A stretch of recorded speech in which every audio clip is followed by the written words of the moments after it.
if we were to look at the landscape of, say, the NBA, is there an example where you say that's a good culture that's working?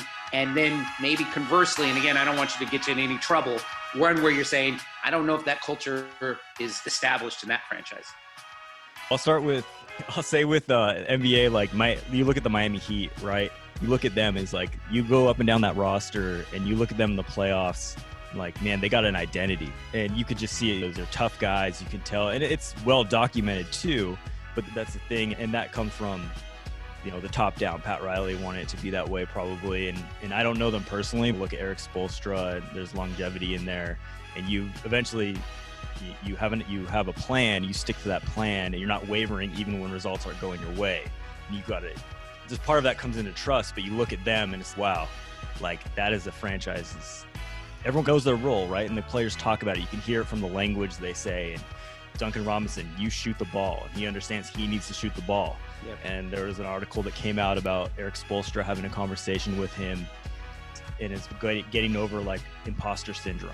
It's like, no, you're here for a reason. This is why we got you. You're a hard worker. You have this great skill. Now you have to just go out and trust it.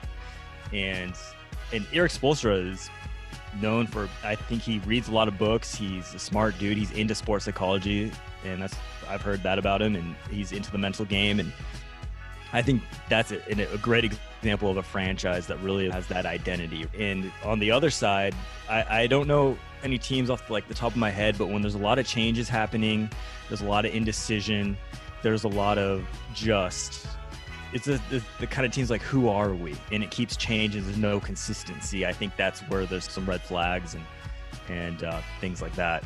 Well, and you're giving the answer that I think just the average fan just watching right now is recognizing that with the Heat, that it seems like, and Bill Simmons talked about this in his book of basketball, is that it's not about basketball. I think that's a lot of what you're doing, right? The mental stuff it's not about putting the absolute best players on the court. It's about creating this culture, creating this atmosphere where everyone feels wanted, everyone feels important.